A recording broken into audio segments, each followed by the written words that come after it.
क्यों? बिस्मिल्लाहिर्रहमानिर्रहीम। शुक्रिया जनाब स्पीकर।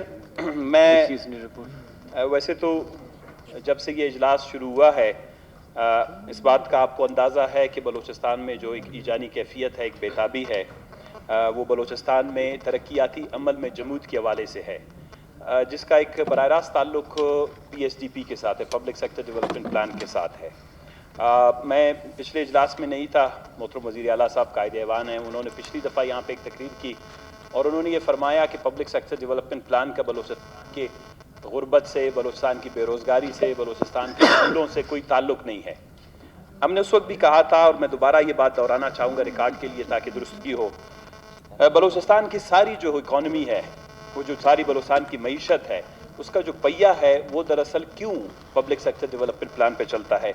ये PSDP की कॉपी मेरे पास सामने पड़ी है। ये कोई 88 अरब रुपए की PSDP बनी थी। 88 अरब में से 33 अरब रुपए आज अप्रैल के महीने तक जो है वो रिलीज हुए हैं। इसका मतलब ये है कि PSDP का 30% भी जो है वो रिलीज नहीं हुआ। और मैं इसीलिए डॉक्यूमेंट साथ लाता हूँ ताकि कोई कल ये ना कहे कि जी इन्होंने अदाद शुमार या गलत बयान किए। ये है जनाब वाला 88 अरब 249 करोड़, ये तो टोटल PSDP। जब उसमें आप 33 अरब का देखेंगे तो इसका मतलब ये है कि 30 से 35% तक इस PSDP पर अमल दरामद नहीं हुआ। बलूचिस्तान में इंडस्ट्री 33% न्यू स्कीम है, ऑनगोइंग है। देखें जी, जो टोटल जो डेवलपमेंट होता है उसमें PSDP में आप ऑनगोइंग भी रखते हैं और आप जो है कुछ नई स्कीमें भी रखते हैं। इससे पहले जितनी भी हुकूमतें थी वो एक बैलेंस करते थे कि कुछ ऑनगोइंग को भी जारी रखते थे, कुछ नई स्कीमात भी शुरू करते थे ताकि कुछ डेवलपमेंट का प्रोसेस है आगे बढ़े। गो के इस PSDP पे हमें शदीद एतराज़ थे और मैंने ही वो करारदाद अपोजिशन की तरफ से जब हम लाए थे कि पब्लिक सेक्टर डेवलपमेंट पहली दफ़ा बलूचिस्तान असम्बली में बड़े मुफस्सल अंदाज में उस पर बहस हुई और उसमें हमने यही कहा कि बलूचिस्तान 70 साल से उसका पहिया जो है सही ट्रैक पे या सही रास्ते पे इसलिए नहीं है कि हमने कभी भी बलूचिस्तान की मईशत को, बलूचिस्तान के रोज़गार को, बलूचिस्तान की सनत को, बलूचिस्तान की ज़राअत को, बलूचिस्तान की तालीम को, बलूचिस्तान की सेहत को, बलूचिस्तान की तरक्की को, बलूचिस्तान के इज़्ज़त और वक़ार को, बलूचिस्तान के लोगों की ज़िंदगी, मयार ज़िंदगी को दूसरों सूबों के बराबर लाने में हमने कभी भी अच्छे मुनज़्ज़म अंदाज में, मुदल्लिल अंदाज में अपने PSDP को अपने समाज के साथ लिंक नहीं किया। और उसमें हमने कहा था एक फार्मूले का, जिसके लिए हम बार बार यहाँ पे दरख्वास्त कर रहे हैं कि वो फार्मूला बनाया जाए कि बलूचिस्तान एक वसीउ अरीज़ सूबा है, रकबे के एतबार से मुख्तलिफ अजला हैं, यहाँ पर तालीम, सेहत, इंफ्रास्ट्रक्चर के हवाले से हर ज़िले के अपने मसाइल हैं, हर डिवीज़न के अपने मसाइल हैं। तो लिहाजा जब तक फार्मूला नहीं बनेगा ये PSDP भी कारामद नहीं हुई और आने वाली PSDP भी वो कारामद नहीं होगी। अब रही जनाबे वाला बात कि ये PSDP देखें, जब आपके पास एग्रीकल्चर ना हो, आपके पास इकॉनमी इंडस्ट्रीज ना हो, आपके पास बॉर्डर्स के बहुत बड़े ट्रेड हैं वो सारे बंद हैं, तो इसके बलूचिस्तान के सारे जो 1 करोड़ 20 लाख की ज़िंदगी, अवाम की ज़िंदगी है, हम 240, 245 या 200 आई थिंक 50 दिन गुजर गए इस हुकूमत को। 250 दिन में एवरेज दिन के 3 से 4 बड़े ट्रांसफर पोस्टिंग्स होते हैं, यानी 250 दिनों में करीबन 750 ट्रांसफर पोस्टिंग्स हुई हैं बलूचिस्तान में। और वो भी कहां हुई हैं? वो ग्रेड 18 से लेकर ग्रेड 21 के दरमियान ऑफिसरान की। जब बलूचिस्तान के अंदर इतनी अनसर्टेनिटी होगी, जब बलूचिस्तान के अंदर जो मामलात हैं वो किसी को भी पता नहीं कि मैं कितने दिन इस कुर्सी पर हूं, तो बलूचिस्तान में जनाबे वाला एक अच्छी हुकूमत कायम नहीं हो सकती।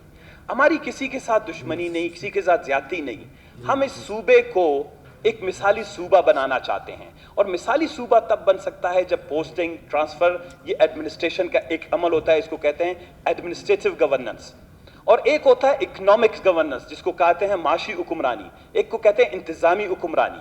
जो इंतजामी हुक्मरानी है उसमें आप अंदाजा लगा सकते हैं कि 250 दिनों में 750 ट्रांसफर पोस्टिंग्स, और 250 दिनों में से इकोनॉमिक गवर्नेंस जिसको हम माशी हुक्मरानी कहते हैं, माशी हुक्मरानी का हाल ये है कि 88 अरब रुपए में से 33 ऑर्डर, जनाब स्पीकर अगर आप ऑर्डर कह दो तो बेहतर है, फिर 88 अरब में से 33 अरब रुपए रिलीज हुए हैं। अब इसके बाद एक और अहम इशू है, हम ये समझते हैं कि ये सूबे में हम सबकी जिम्मेदारी और बिलखुसूस आप इसके कस्टोडियन हैं, ये असम्बली में आप कोई ऐसी रूलिंग दे दे कि ये असम्बली एक ऐसी कमेटी बनाए जो प्लानिंग कमीशन, सुप्रीम कोर्ट का पिछला ऑर्डर आप तय भी नहीं थे, हाई कोर्ट का ऑर्डर है, मैं यहाँ मैंने पढ़ के सुनाया, दोबारा सुनाऊंगा नहीं। दोस्तों को काफ़ी इरिटेशन होती है, उससे वो इस्तराब होता है कि जी वो क्यों हम बार बार उसको पढ़ रहे हैं। मैं ये चाहता हूँ कम से कम आप एक ऐसी स्पेशल कमेटी बनाएं जिसमें सारे टेक्निकल लोग हों, बलूचिस्तान की तरक्की का सिम्त दुरुस्त हो। आज बलूचिस्तान में 18 लाख बेरोजगार हैं। आज गुज़िश्ता 7 साल से बलूचिस्तान में कोई 9,000 के करीब आसामियां खाली हैं सिर्फ तालीम के शोबे में, यानी हायर सेकेंडरी, प्राइमरी और हमारे जो है कॉलेजेस के सेक्शन में 18,000 जो है के करीब आसामियां। कुछ ब्यूरोक्रेसी में हमारे कुछ दोस्त लोग बताते हैं, कुछ चीज़ों को अभी तक छुपाते हैं। तो आता कि जब 7-8 साल से मुसलसल तालीम के शोबे में 15, 16, 17, 18,000 के करीब आसामियाँ ख़राब रह जाती हैं, ये 7 साल बच्चों के दिन अगर आप काउंट कर ले, हर बच्चे के 365 दिन, 365 दिन में से वो तकरीबन 280 दिन स्कूल जाते हैं। इन बच्चों की तादाद अगर हिसाब करें तो ये खुदा जानता है कि हम जो हैं जो भी हुक्मरानी के ओहदे पर फाइज हैं उनको तो बहुत बड़ी सज़ा होनी चाहिए, क्योंकि अगर एक बच्चे का एक दिन भी बगैर उस्ताद के गुजरता है, इसका मतलब ये है कि ये उसकी ज़िंदगी के साथ, उसके मुस्तकबिल के साथ एक जबर है। ये आइन की, कानून की, दीन के, इस्लाम के, रिवायात की, इंसानियत की सब की खिलाफ वर्जी है। दूसरी बड़ी बात यह है कि गुज़िश्ता 1 साल में पब्लिक सेक्टर डेवलपमेंट प्लान में ताबीनी बलूचिस्तान में 62% लोग पीने के साफ पानी से महरूम। बलूचिस्तान सेहत के क्राइसिस से गुजर रहा है। इस वक्त एक मुल्क है जो हमारे मुकाबले में है, वो है सेंट्रल अफ्रीकन रिपब्लिक, उसको कार कहते हैं। वो अफ्रीका के बहुत ही पसमानदा हाल मुल्क है, जहां पर हर 1 लाख में से 1,300 औरतें बच्चे जन्म देते वक्त जो है वो मरती हैं। और बलूचिस्तान में जनाब वाला ये फिगर 1360 है।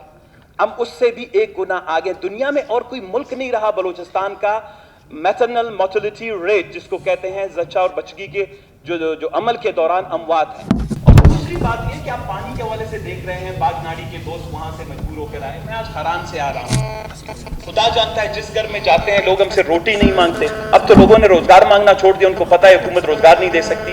18th अमेंडमेंट से पहले, जब 18th अमेंडमेंट इंट्रोड्यूस हुआ तो उससे पहले बहुत सारे महकमे वो वफाकी हुकूमत के पास थे। ठीक हो गया। उसमें ज़राअत, वो तो सही है, उसके खर्चे कम हो गए सारे डिवाइड करके। जब खर्चे कम हो गए तो नई एनएफसी की कंपोजिशन भी हुई 2010 में। जब 2010 में पहले 18th अमेंडमेंट पास हुआ, 18th अमेंडमेंट में एक क्लॉज है आर्टिकल 160 जिसको कहते हैं 160, आइन की शिक 160, फिर आइन की एक शिक है उसको 160(3) कहते हैं। आर्टिकल 160 सब सेक्शन 3, उसमें यह दिया गया है कि हर 5 साल के बाद एनएफसी का तयन होगा और सूबों की जो वसाइल हैं या पैसे, ये तो मेरे ख्याल पहले भी चल रहा था ना। नहीं जनाब, उससे पहले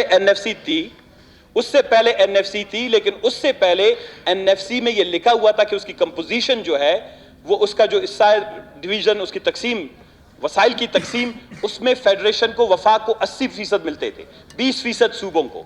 अभी जाके तकरीबन 52-53% सूबों को मिलते हैं और बाकी जो है फेडरेशन को, तो तकरीबन आधे से कुछ ज्यादा। अभी आर्टिकल सबसेक्शन 3 के तहत सूबों को ज्यादा मिलना चाहिए। हमने एनएफसी के तहत एक बहुत क्लासिक बलूचिस्तान का केस पिछले असेंबली के सेशन में इनको तैयार करके दिया, लेकिन अफसोस के साथ कहना पड़ता है कि अखबारों में यह रिपोर्ट हो रहा है कि बलूचिस्तान के वजीर मौसूफ और बलूचिस्तान से कोई बहुत अच्छी नुमाइंदगी नहीं हुई। बलूचिस्तान एनएफसी अवार्ड के तहत बलूचिस्तान की हुकूमत नहीं गए। बलूचिस्तान हुकूमत की नुमाइंदगी एनएफसी, पहले एनएफसी इजलास में नहीं थी।